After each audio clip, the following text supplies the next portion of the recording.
हर साल जनवरी में आपके टीवी और मोबाइल के स्क्रीन पर एक तस्वीर जरूर दिखाई देती है। बर्फ से ढका हुआ डावोस, स्विट्जरलैंड का एक बेहद ही खूबसूरत सा शहर। फिर आते हैं सरकारी बयान, हजारों करोड़ के निवेश के दावे। ऐसे में सवाल उठता है, क्या सच में दावोस से भारत के राज्यों की किस्मत बदल रही है? इस बार भारत के 11 राज्य वहां गए हैं। तकरीबन आधा दर्जन तो मुख्यमंत्री अपनी टीम का नेतृत्व कर रहे हैं। हेमंत सोरेन उनमें से एक हैं। झारखंड का यह डेब्यू है, तो क्या हम मान लें कि झारखंड की भी किस्मत अब बदलने वाली है? नमस्कार, मैं हूं शशि और आप देख रहे हैं इकाई दहाई सैकड़ा। आज इस वीडियो में हम डावोस को समझेंगे, लेकिन हमारी भाषा ना तो सरकारी होगी और ना ही विरोधी। हम समझेंगे एक आम झारखंडी के नजरिए से कि आखिर हमें क्या मिलने वाला है।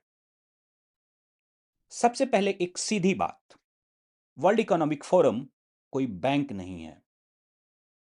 यह ना पैसा देता है, ना फैक्ट्री लगाता है, ना नौकरी बांटता है। यह डावोस में सजने वाला एक मंच है, जहां देश, राज्य और बड़ी कंपनियां एक दूसरे से बात करती हैं। यहां फैसले नहीं होते हैं, यहां इरादे दिखाए जाते हैं। इसलिए जब आप सुनते हैं कि दावोस में इतने हजार करोड़ आए, तो समझिए पैसा आया नहीं है, बात शुरू हुई है। तो जब पैसा यहां से नहीं आता, तो फिर सरकारें दावोस क्यों जाती हैं? सरकारें दावोस जाती हैं क्योंकि आज इन्वेस्टमेंट सिर्फ आंकड़ों से नहीं आता, भरोसे से आता है, इमेज से आता है। इन्वेस्टर पहले से तय करता है कि किस जगह को गंभीरता से देखा जाए। दावोस उसी पहले सवाल का जवाब देता है।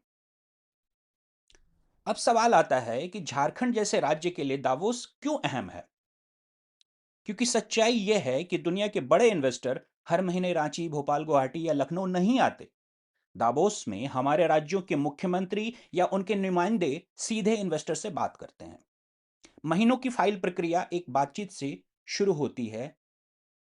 राज्य खुद अपनी बात रख पाता है। लेकिन याद रखिए, यह शुरुआत है, मंजिल नहीं।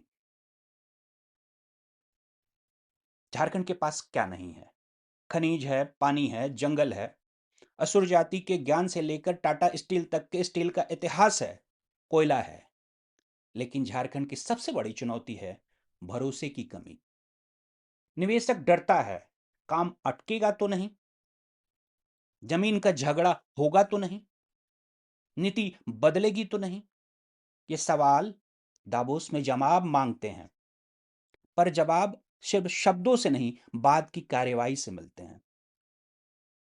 स्टील की बात अब ग्रीन स्टील तक आ पहुंची है।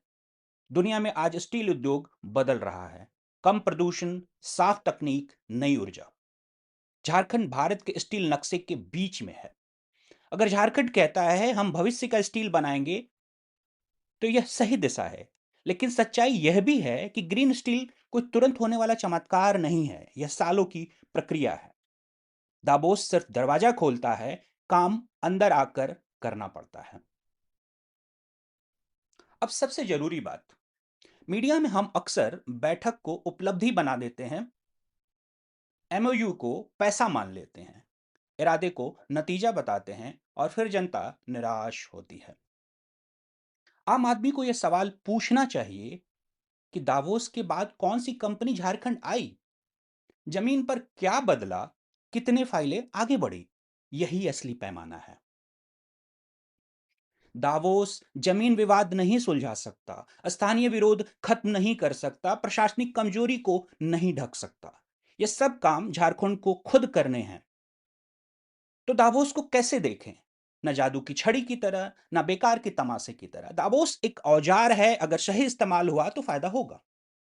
अगर सिर्फ प्रचार हुआ तो हर साल वही कहानी दोहराई जाएगी। झारखंड का भविष्य दावोस में नहीं, झारखंड में तय होगा। और असली सवाल यही है, क्या झारखंड दावोस के बाद बदलता है? अगर आपको यह एक्सप्लेनर पसंद आया, तो वीडियो को लाइक करें, शेयर करें और हाँ, सब्सक्राइब जरूर करें। कमेंट में अपनी राय दें। मन में कोई सवाल है तो मुझसे पूछिए, अपने आसपास के नेताओं से पूछिए, अफसरों से पूछिए, क्योंकि समझदारी से पूछे गए सवाल ही असली विकास की शुरुआत होते हैं। धन्यवाद।